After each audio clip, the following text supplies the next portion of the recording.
Hari ini kita akan membahas materi peran para tokoh pejuang dalam proses proklamasi kemerdekaan. Yang pertama, riwayat hidup dan perjuangan dua tokoh proklamator. Insinyur Soekarno. Soekarno atau Bung Karno lahir di Surabaya tanggal 6 Juni 1901. Sudah aktif dalam berbagai pergerakan sejak menjadi mahasiswa di Bandung. Tahun 1927 bersama kawan-kawannya mendirikan Partai Nasional Indonesia. Oleh karena perjuangannya, ia seringkali keluar masuk penjara. Kemudian pada zaman Jepang, ia pernah menjadi Ketua Putra, Chuo Sang-in, dan PPKI, serta pernah menjadi anggota BPUPKI. Begitu tiba di tanah air, dari perjalanannya ke Saigon, Soekarno menyampaikan pidato singkat. Isi pidato itu antara lain pertanyaan bahwa Indonesia sudah merdeka sebelum jagung berbunga. Hal ini semakin membakar semangat rakyat Indonesia. Bersama Muhammad Hatta, Soekarno menjadi tokoh sentral yang terus didesak oleh para pemuda agar segera memproklamasikan kemerdekaan Indonesia. Sampai akhirnya ia harus diungsikan ke Rengas Dengklok. Sepulangnya dari Rengas Dengklok, ia bersama Muhammad Hatta dan Ahmad Subarjo merumuskan teks proklamasi dan menuliskannya pada secari kertas. Soekarno bersama Muhammad Hatta diberi kepercayaan untuk menandatangani teks proklamasi tersebut. Tanggal 17 Agustus 1945, peranan Soekarno semakin penting. Secara tidak langsung, ia terpilih menjadi tokoh nomor 1 di Indonesia. Soekarno dengan didampingi Muhammad Hatta diberi kepercayaan membacakan teks proklamasi sebagai pernyataan kemerdekaan Indonesia. Oleh karena itu, Soekarno dikenal sebagai pahlawan proklamator. Soekarno wafat pada tanggal 21 Juni 1970 dan dimakamkan di Blitar. Dr. Andas Muhammad Hatta. Tokoh lain yang sangat penting dalam berbagai peristiwa sekitar proklamasi adalah Dr. Andas Muhammad Hatta. Ia dilahirkan di Bukit Tinggi tanggal 12 Agustus 1902. Sejak menjadi mahasiswa di luar negeri, ia sudah aktif dalam perjuangan kemerdekaan Indonesia. Ia menjadi salah satu seorang pemimpin dan ketua Perhimpunan Indonesia di negeri Belanda. Setelah di tanah air, ia aktif di PNI bersama Bung Karno. Setelah PNI dibubarkan, Hatta lantas aktif di PNI baru. Pada masa pendudukan Jepang, ia menjadi salah seorang pemimpin putra, menjadi anggota BPUPKI dan wakil ketua PPKI. Saat menjabat sebagai wakil PPKI, Muhammad Hatta dan Soekarno menjadi dui tunggal yang sulit dipisahkan. Bersama Bung Karno, ia juga pergi menghadap Terauchi di Saigon. Setelah pulang, Muhammad Hatta menjadi salah satu tokoh sentral yang terus didesak para pemuda agar bersama Soekarno bersedia menyatakan proklamasi Indonesia secepatnya. Muhammad Hatta melibatkan diri secara langsung dan ikut andil dalam perumusan teks proklamasi. Ia juga ikut menandatangani teks proklamasi. Pada peristiwa detik-detik proklamasi, Muhammad Hatta tampil sebagai tokoh nomor 2 dan mendampingi Bung Karno dalam pembacaan teks proklamasi kemerdekaan Indonesia. Oleh karena itu, ia juga dikenal sebagai pahlawan proklamator.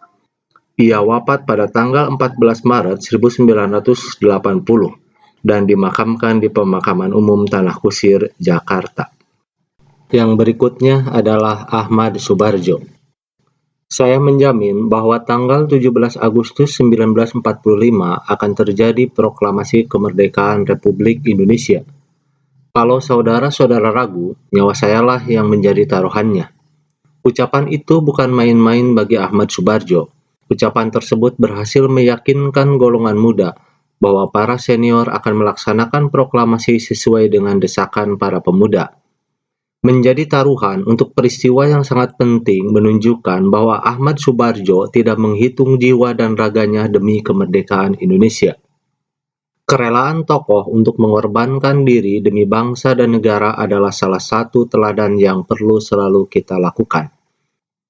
Ahmad Subarjo lahir di Karawang, Jawa Barat pada tanggal 23 Maret 1896. Ia tutup usia pada bulan Desember 1978. Pada masa pergerakan nasional, ia aktif di PI dan PNI. Kemudian pada masa pendudukan Jepang sebagai kaigun bekerja pada kantor Kepala Biro Riset Angkatan Laut Jepang pimpinan Laksamana Maeda. Ia juga sebagai anggota BPUPKI dan PPKI. Ahmad Soebardjo tidak hadir pada saat Bung Karno membacakan teks proklamasi kemerdekaan di Pegangsaan Timur nomor 56. Tokoh Ahmad Soebardjo boleh dikatakan sebagai tokoh yang mengakhiri peristiwa Rengas Dengklok, sebab dengan jaminan nyawa Ahmad Soebardjo, akhirnya Insinyur Soekarno dan Muhammad Hatta beserta rombongan diperbolehkan kembali ke Jakarta. Sesampainya di Jakarta dini hari, di rumah Maeda dilaksanakan perumusan teks proklamasi. Ahmad Soebardjo secara langsung berperan aktif dan memberikan andil pemikiran tentang rumusan teks proklamasi. Yang berikutnya, Soekarni. Soekarni Kartodiwiryo adalah salah seorang pimpinan gerakan pemuda di masa proklamasi. Tokoh ini dilahirkan di Blitar pada tanggal 14 Juli 1916 dan meninggal pada tanggal 4 Mei 1971. Sejak muda, ia sudah aktif dalam pergerakan politik. Semasa pendudukan Jepang, ia bekerja pada kantor berita Domei. Kemudian aktif di dalam gerakan pemuda, bahkan ia menjadi pemimpin gerakan pemuda yang berpusat di Asrama Pemuda Angkatan Baru di Menteng Raya 31, Jakarta. Soekarni merupakan pelopor penculikan Insinyur Soekarno dan Muhammad Hatta ke Rengas Dengklok. Ia juga tokoh yang mengusulkan agar teks proklamasi ditandatangani oleh Soekarno dan Muhammad Hatta atas nama bangsa Indonesia. Ia juga memimpin pertemuan untuk membahas strategi penyebarluasan teks proklamasi dan berita tentang proklamasi. Sayuti Melik. Sayuti Melik dilahirkan pada tanggal 25 November 1908 di Yogyakarta. Berperan dalam pencatatan hasil diskusi susunan teks proklamasi. Ia juga yang mengetik teks proklamasi yang dibacakan oleh Soekarno dan Muhammad Hatta. Sejak muda, Sayuti Melik sudah aktif dalam gerakan politik dan jurnalistik. Tahun 1942 menjadi pemimpin redaksi surat kabar Sinar Baru di Semarang. Yang berikutnya, Burhanuddin Muhammadiyah atau BM Dyah. BM Dyah dilahirkan di Kota Raja pada tanggal 7 April 1917. Ia berbakat di bidang jurnalistik. Sejak tahun 1937 sudah menjadi redaktur berbagai surat kabar. Pada awal pendudukan Jepang, ia bekerja pada radio militer. Pada tahun 1942 sampai 1945, ia bekerja sebagai wartawan pada harian Asia Raya. Pada sekitar proklamasi, BM Dyah sudah menjadi wartawan yang terkenal.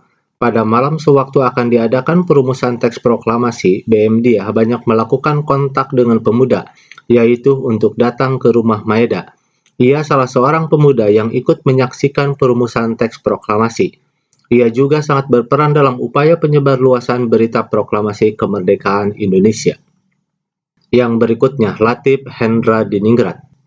Latif Hendra Diningrat adalah salah seorang komandan peta. Pada saat pelaksanaan proklamasi, ia merupakan salah satu tokoh yang cukup sibuk. Ia menjemput beberapa tokoh penting untuk hadir di Pegangsaan Timur nomor 56.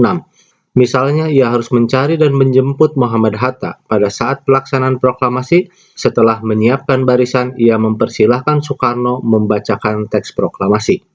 Kemudian, Latif Hendra Diningrat dengan dibantu S. Suhud mengibarkan sang merah putih.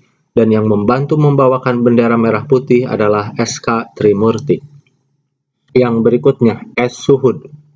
S. Suhud adalah pemuda yang ditugasi mencari tiang bendera dan mengusahakan bendera merah putih yang akan dikibarkan. Oleh karena gugup dan tegang, tiang yang digunakan adalah sebatang bambu. Padahal tidak terlalu jauh dari rumah Soekarno ada tiang bendera dari besi. S. Suhud bersama Latif Hendra Diningrat adalah pengibar bendera merah putih di halaman rumah Soekarno pada saat proklamasi 17 Agustus 1945. Yang berikutnya, Suwiryo. Suwiryo adalah wali kota Jakarta Raya waktu itu dan secara tidak langsung menjadi ketua penyelenggara upacara proklamasi kemerdekaan.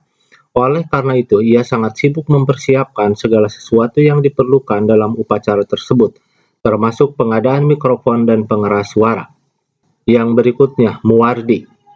Tokoh muda Muwardi bertugas dalam bidang pengamanan jalannya upacara proklamasi kemerdekaan Indonesia. Ia telah menugaskan anggota barisan pelopor dan peta untuk menjaga keamanan di sekitar kediaman Bung Karno. Setelah upacara proklamasi kemerdekaan Indonesia, ia juga membagi tugas kepada para anggota barisan pelopor dan peta untuk menjaga keamanan Bung Karno dan Muhammad Hatta. Yang berikutnya, Frans Sumarto Mendur. Tokoh Frans Sumarto Mendur adalah tokoh wartawan yang ikut membantu pelaksanaan proklamasi kemerdekaan Indonesia. Ia telah mengabadikan berbagai peristiwa penting di sekitar proklamasi. Ia bergabung dengan kawan-kawan dari Indonesia Press Photosynthesis atau IPOS. Yang berikutnya, Syahrudin.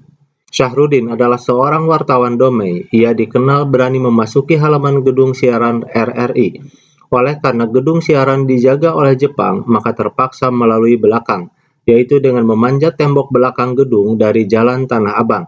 Naskah proklamasi kemudian berhasil diserahkan kepada kepala bagian siaran. Yang terakhir, Epwus dan Yusuf Pronodipuro. Tokoh Epwus dan Yusuf Pronodipuro berperan penting dalam penyebarluasan berita proklamasi. Kedua tokoh ini merupakan penyiar-penyiar yang cukup berani dan tidak jarang mendapat ancaman dari pihak Kemptei.